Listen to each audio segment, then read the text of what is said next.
Et donc, à l'école, il n'y a pas de voile. Parce qu'on forme des consciences. حظر ارتداء الحجاب. الحجاب. And my mother with her hijab. I'll tell you, if I was a woman, I don't want to. Wow, I'm ready, darling. Let's go. Women were students. They chanted pro-Taliban slogans and spoke in support.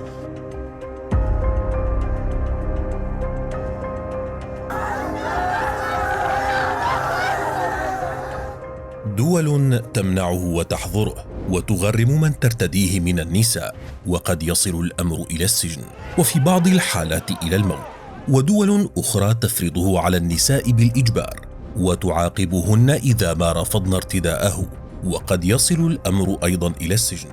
بين هذه الدول التي تمنعه وبين تلك التي تفرضه الحجاب.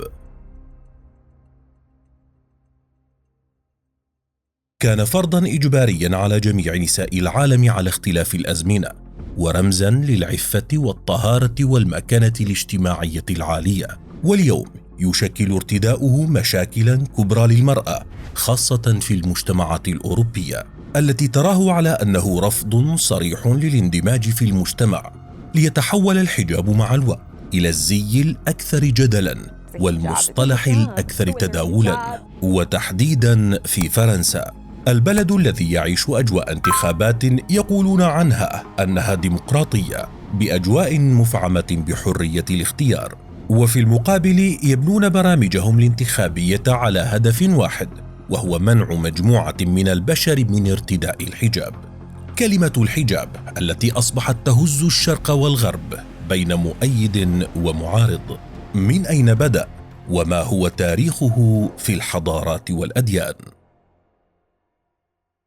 قطعة من القماش تغطي الرأس والشعر عند المرأة، ارتدته النساء في بلاد ما بين النهرين وفي الإمبراطوريتين اليونانية والفارسية كعلامة على الاحترام والمكانة العالية. وكانت المرأة الآشورية ملزمة بارتدائه، وكان له أنواع عديدة، وكل نوع يدل على الطبقة الاجتماعية التي تنتمي إليها المرأة. ومنعت من ارتدائه النساء اللواتي كن من طبقات دنيا، وفرضت عليهن عقوبات في حال قمن بارتدائه. أما في اليونان فكانت النساء المحترمات يخفين أنفسهن عن الرجال، وفي حال خرجن إلى العلن يقمن بارتداء حجاب يخفيهن عن أعين الرجال. أما عند المرأة الرومانية فكان الحجاب يمثل التواضع والعفة، وكان إجباريا بشكل مشدد على المرأة المتزوجة، لدرجة أنه في عام 166 قبل الميلاد قام القنصل سولبيسيوس جالوس بتطليق زوجته لأنها تركت المنزل وشعرها كان مكشوفا. كما كن أيضا يرتدين عباءة طويلة تلامس الكعبين موصولة بغطاء للرأس يوضع فوق الحجاب. وعرف العرب أيضا الحجاب في العصر الجاهلي وكان يسمى البرقع. ولعدة قرون لاحقة وتحديدا في العصور الوسطى كانت النساء في أوروبا يرتدين الحجاب لتغطية شعرهن بالكامل. الحجاب في الأديان. في الوقت الحاضر يفرض الحجاب على الراهبات في الكنائس الكاثوليكية والأرثوذكسية، وذلك احتراما للتعاليم الدينية المسيحية ولأهميته الثقافية، وما زال يعتبر إلى اليوم فرضا عند بعض الطوائف المسيحية مثل الأميش والمينونايت، وترتدي معه النساء اللباس الفضفاض والطويل، ويعتبرون أن المرأة المسيحية يجب أن ترتدي الحجاب وهي تصلي، وإلا فالأجدر أن تحلق شعرها، وحلق المرأة لشعرها أمر غير مستحب، لذا لا بد من ارتدائه. وفي الديانة اليهودية ينظر للحجاب بشكل مشدد، ويعتبرون أن المرأة التي تخرج من منزلها بدون نقاب قد خرجت عن اليهودية، وينظرون للحجاب على أنه أحد مظاهر التواضع والزهد.